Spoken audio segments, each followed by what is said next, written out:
Hey everyone, it's Brandon. Today we're going to be doing something a little different with the show. In addition to The Devil Within, I produce a show for my friend and colleague, Yasmin Aliya Khan. You may already be familiar with Miss Khan's work as a contributor to TYT, where she dissects the leading political stories of the day. Well, she also has a podcast called Modern Context, where she can get away from the purely political and spread her wings a bit, dive into topics that don't quite fit with the TYT audience, but are timely and necessary nonetheless. I love producing the show for Yasmin and wanted to share her work with the Devil Within audience. Her most recent episode covers the history and influence of Valentine's Day on the world, and, much to my enjoyment, it gets historical, educational, and often hilarious. This is the perfect episode of Modern Context to introduce all of you to Yasmin's work, and I hope you enjoy it as much as I do. Modern Context with Yasmin Aliya Khan is available wherever you get your podcasts. Plus, full episodes are available on YouTube. Hello and welcome to the Modern Context podcast. I'm your host, Yasmin Aliya Khan, and I'm so happy you're here. If you're back, thanks for coming back, and if it's your first time, I'm very glad to have you. So we just had Valentine's Day, and I hope you all had a good Valentine's Day, as good of a Valentine's Day as the world and the people in it allowed you to have. My fiance and I just had kind of a normal day. We cooked dinner together, but again, that's pretty normal. He didn't get me any chocolates because we already have enough chocolate in the house, and he didn't get me flowers because it's the middle of winter. How impractical that Valentine's Day tradition demands chocolate at a time when most people are trying to eat better in the new year, and flowers at a time when flowers are naturally not in bloom. We all live lives that are constantly at odds with nature, and it's weird. I gotta say, it's always a strange experience to go about your life while so much is happening around the country and around the world. It's like you open up your phone, you see everything from layoffs to genocides, and then, oh yeah, happy Valentine's Day. That's really always been the case, of course. There are always horrific things going on somewhere, and in a lot of ways, you don't have a choice but to continue going about your life. That includes work, school, family obligations, etc., but it also includes parties, celebrations, and friends, art, indulgence, and frivolity. Those are real things that, again, in a lot of ways are unavoidable. You have to find some sort of balance between holding space for those suffering around you while still living your own life in the meantime, and that's going to look different for everyone. I think this phenomenon of walking around carrying guilt and sadness for things you can't do much about realistically has become so much worse in recent years. I always want to blame social media for everything, but social media really does allow for all of these horrible things in the world, or at least the horrible things that are trending, to be live streamed to you as they're happening, as you're sitting at home unable to do anything about them. And maybe that helplessness feeds the guilt we all feel deep down about something or other. It's as if we can't help the people and causes we want to help, so we do our best to at least carry their emotional burdens in the hope that it will somehow lessen their suffering. It's very sweet, and I don't mean that in a patronizing way. I do think the world patronizes and devalues those types of sentiments, though, even when there is action behind them. Not only that, but living in the United States is paradoxical on its own. The very nature of any of us being here on this land is problematic, to say the least. And in this country, in a somewhat unique way, our comforts and ease of living often come at the expense of others overseas, at the expense of those peoples and lands that we cannot see and do not know. What a weight that is. And what a way to start off a podcast episode. My bad, let me try again. So Valentine's Day is actually my mother's birthday. So growing up, I never really cared about it too much. My mom's birthday was always the bigger priority, naturally, over a day that many consider to be an over-commercialized, superficial, mandated day of love. I am at the point in my life where I'm not going to hate on a day that's meant to celebrate love. It is commercialized, it is superficial, and it is strangely imposed upon us. It's utterly inescapable. A lot of what we see on Valentine's Day is performative gestures that may or may not actually have much meaning behind them, but honestly, what isn't? Christmas is performative, Thanksgiving, St. Patrick's Day, President's Day, all of it. But there's something to be said for the value of traditions within a culture. In a nation so divided, our cultural holidays and traditions seem to be that thread that we're all holding on to. In one way or another, these are the ties that bind. Obviously, I'm talking about the larger scale here. I know that there are individuals who have their own relationship with the holidays, and it's all valid. Choosing not to partake in a holiday's festivities for one reason or another is totally valid and understandable. I think that this will be more of a chat-like episode today because, well, just full transparency, I'm trying something new. I just need an update from the old format. I need something fresh, or at least something that feels fresh to me. You might not even notice anything different going forward. Maybe I'll slide back into my old ways. I already know what we're going to talk about in the next episode. Spoiler alert, it's Ireland. So I'm not reinventing much of anything, but today I just want to chat. By the way, if you're watching this on YouTube, you might have noticed that it looks like I'm just sitting in the corner of a big black box. That is because I am. This room was painted black a couple of years ago. That's nothing new, but I did rearrange some furniture. Well, I sold some furniture, that big white couch and the big white chair that you may have seen in the background of my previous podcast episodes or in my TYT videos. Those are gone. They were just so massive and they barely fit in this room. So I sold them and I will eventually get newer, smaller furniture in here. I also want to repaint. I love the black, but it's time for a change. And now you can actually kind of see it on camera. I've got these horrible textured walls in here. They drive me crazy.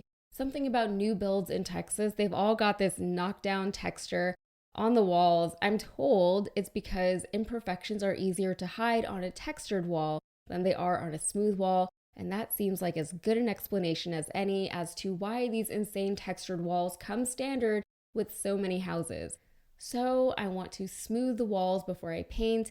I want to add some trim, maybe some crown molding, but all of that will take time. Smoothing the walls will either be very time consuming and difficult for me to do or very expensive. I'll have to figure that one out for myself. Anyway, in the meantime, it just looks like I'm in some bleak, dark corner in my room. There are things on the wall around me, but they're sort of just out of frame. I don't want to mess with the wall decor just yet, not until I get the furniture in here. So in the meantime, it's just going to look like this.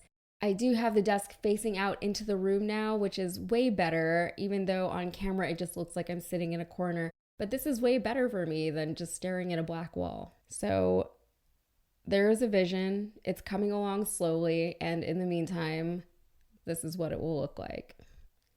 All right, so have you guys been feeling like me lately? Like you want something fresh? I feel like I always get hit with this feeling around February. I'm always starting something new in February. This February, not so much, but usually. We'll see. We're only halfway through the month, so anything can happen. But it is the Chinese New Year. Maybe my annual cycle is just more aligned with that calendar. I don't know. But honestly, who wants to do literally anything in January? And if you didn't know, we are now in the year of the dragon, and that is my Chinese zodiac sign. The prognosis for dragons in the year of the dragon isn't actually that great, but the only reason I bring any of this up is because I was looking at Chinese astrology, but I was also looking at Western astrology, specifically the sign of Capricorn. Why was I looking into Capricorn? Because of Lupercalia. That's what we're actually going to be talking about today. First, let me preface this by saying that a lot of this stuff is obviously myth, and there are tons of different versions and interpretations and meanings behind the different things that we're going to be discussing. So take it all with a grain of salt, and as always, use this as a launching point for you to do deeper research into anything that piques your interest. All right, so as of me recording this, it is Lupercalia, the day after Valentine's Day, February 15th. So for those of you who don't know, Lupercalia is an ancient Roman festival that some believe was part of the Christian church's transitioning of pagan holidays to more Christian ones. So Lupercalia, celebrated on February 15th, became St. Valentine's Day, celebrated on February 14th, according to the modern Gregorian calendar at least. Now, that may or may not be what actually happened, but Lupercalia was a celebration of the coming spring, a celebration of fertility as life was about to be in full bloom all around once again. But while that certainly sounds lovely and romantic, it really wasn't about romance. It was sexually charged for sure, but not in a sweet way, not even in a fun way, but I guess it just depends on what you're into. So the legend goes that back when Rome was brand new, the king ordered the two twin brothers, Romulus and Remus, to be thrown into the river because their mother had violated her vow of chastity. However, instead of throwing them into the river to die, the person who was supposed to execute the order just couldn't do it. So they put the babies into a basket and sent them down the river. Eventually, the basket washed up and the babies were picked up by a mama wolf. And she raised the babies as her own. So yes, these babies were raised by wolves as far as the legend goes. This is as good of a time to point out that the Latin word lupus means wolf. Lupus lupercalia. I'm also right now realizing why the werewolf in Harry Potter was named Remus. I feel like I should have pieced that one together sooner than literally right now. Anyway, after being raised by this wolf mother, the boys were adopted by human parents, but they named their wolf den Lupercal. The festival of Lupercalia is meant to honor the she-wolf who raised the man who would become the father of Rome. By the way, the Roman god Lupercus is also honored with the festival. Lupercus is said to have protected the sheep from the wolves, and he is the god of fertility, and that he ensured the sheep would be prolific. So we have fertility, and wolves, and sheep, and we have goats. The Luperci were Roman priests who carried out the rites of Lupercalia. Here's how it went down. First, the Luperci would perform the ritual sacrifice of one or more goats and a dog. Then the two naked Luperci would smear the blood from the sacrificial knife onto their foreheads. They would then wipe the blood off of their faces with wool that was soaked in milk, and they would do this while laughing. How terrifying. So then there would be a big feast, but after the feast, the Luperci would cut strips of goat hide from the dead goat, and they would run around naked, whipping women who got too close to them with the goat hide. Why were the women anywhere near them? Because women who were whipped were said to be made fertile. Next, couples would be randomly assigned, and these couples were meant to stay together until the following Lupercalia. That's also pretty terrifying, but apparently some of them actually fell in love and got married after being paired up at the festival. So let's talk about goats for a minute though. Goats have a strange and prominent presence in a lot of mythologies and religions. Most commonly today, it's associated with the devil. For instance, in tarot cards, which actually have a lot of Christian symbolism within them, there's the devil card, which often features an image of a devil-like creature with horns and wings. The card is associated with the zodiac sign of Capricorn. Capricorn is the goat. And among other things, the card represents materialism, temptation, and restriction. Sometimes self-imposed restriction in the sense that the person feels trapped by internal forces that they could probably control if they really wanted to. Greed, addiction to work, those sorts of things. Moving on, then there's Pan, the Greek god of fertility, who blesses the flock and the fields with birth, growth, and abundance. Pan is half goat, half man, and he plays a flute, a pan flute. However, he has a dark side. He's been known to chase goddesses, nymphs, and animals in his sexual prowess, and when the nymph Echo denied him access, Pan had her killed. That's pretty well in line with the devil Capricornian notion of impatience or frustration at not getting that which you covet. And of course, we can't talk about goats and devils without talking about Baphomet. Real quick, this is the stuff modern day conspiracy theories are made of. Everything from the Freemasons, the Illuminati, the Hollywood elite, the devil worship, QAnon, and more, all of that sort of starts here. I'm not going to go down all those rabbit holes because I just can't deal, but you are more than welcome to do that on your own time. Baphomet is the horned, goat-like devil creature that has come to be associated with the occult. I'm sure you've seen him. He's in a ton of movies. He makes regular appearances in horror films. The story goes that the Knights Templar worshipped Baphomet, allegedly, according to those who tortured them into admitting that they were worshiping a devil or a demon. In reality, the Knights Templar were extremely powerful, wealthy, and influential as a group. The governmental powers at the time weren't happy about that, and a lot of them were indebted to the knights, including the King of France. What better way to clear your debts than to have your debt collectors arrested and delegitimize their legacy by accusing them of devil worship? But Baphomet wasn't really a devil or a demon at all. Baphomet is understood to be a pagan deity associated with duality. He's associated with the mantra commonly associated these days with Hermeticism, as above, so below. It speaks to a union between your higher self and your lower self, or your spiritual self and your physical self. It's about the duality that exists between man and nature. And maybe early Christians didn't like that. There's also the possibility that the name Baphomet is derived from different pronunciations of Muhammad, the prophet of Islam. And remember, all of this was taking place during the Crusades, which involved a lot of fighting between the Christians and the Muslims. So when the Knights Templar, who are fighting for the Christian Holy Land, were accused of worshiping Baphomet, they may have been being accused of secretly converting to Islam. Or some may have believed that they were practicing some hideous dualistic religion that actually married both Christianity and Islamic doctrines.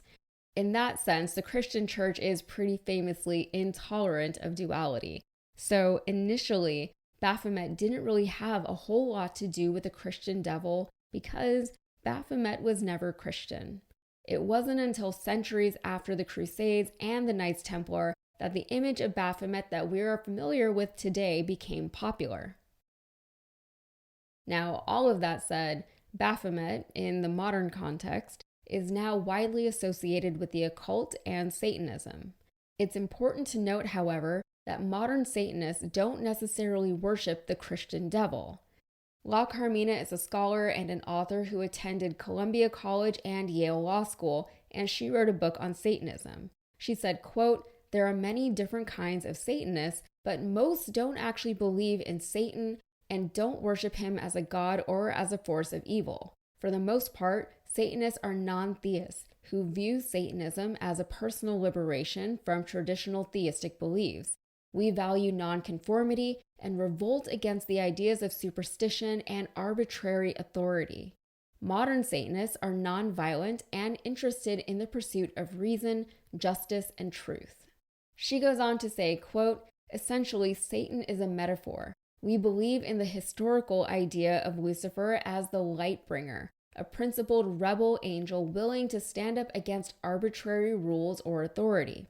In Western countries in particular, Christianity is so dominant. Many people who identify as Satanists were raised in religious, restrictive households and made to feel oppressed because they were different in some way. So by using Satan as a symbol, we're taking that narrative back and making it our own." So Baphomet more closely resembles those more Gnostic ideals rather than the Christian devil. But speaking of Satanism, if you're wondering if Lupercalia is still celebrated today, the answer is yes, of course it is. The Satanic Temple still celebrates Lupercalia as a festival of, quote, bodily autonomy, sexual liberation, and reproduction, according to their website. So if you would like to experience it for yourself, I guess just get in touch with them. They also have a giant statue of Baphomet. So pretty interesting stuff. Of course, Lupercalia would eventually fall out of fashion as the pagan beliefs of the Old World faded and the Christian monotheistic beliefs of the New World became more prominent and politically powerful.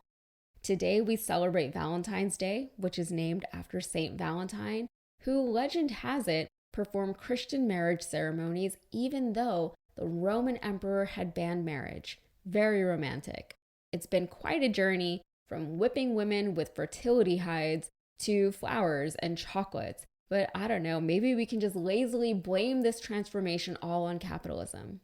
In exploring all of this, the thing that jumps out to me is the fact that governments are always trying to police thought.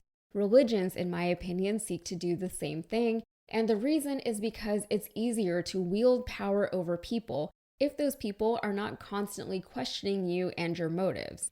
So, if the Knights Templar are acting on behalf of all Christendom, and if they're the highest order of Christianity across not one, but several lands, then the fact that they were engaging in, for example, usury should have been a red flag. Usury is decidedly un-Christian. In fact, historically, Christians have often criticized money-lending Jewish people for charging interest on the loans. But if you've amassed enough power, you can do and say whatever you want. When I say power, I'm not just referring to monetary or political power. I'm also talking about power in the sense of emotional dominance over people who believe that despite not following Christian doctrine, the Knights were the epitome of good, fighting Christians. They were defending the Holy Land. They were protecting Christian missionaries in Palestine. They were defending the name and spreading the word of Christ. Who cares if they were engaging in some un-Christian-like behavior? And what's further telling is that when it finally came time for their reckoning, when it was time to take them down and discredit them in the eye of the public, it wasn't enough for the king, the pope, or whoever to call them out for their actual sins that they were committing. It wasn't enough that they were essentially a giant monopolistic bank/multinational corporation, the likes of which those people had never really seen before. Nope, they had to suggest that the Knights Templar were worshiping some kind of demonic creature, and they had to bastardize a pagan deity that never really stood for evil in the first place. This all happened nearly 1 millennium ago, like 9 or 10 centuries ago. And it feels like we've learned nothing. Today, we still have religious warfare in Palestine, if that's what you want to call it. Today, we still get charged exorbitant interest fees on loans to the point that they're arguably destroying the economy.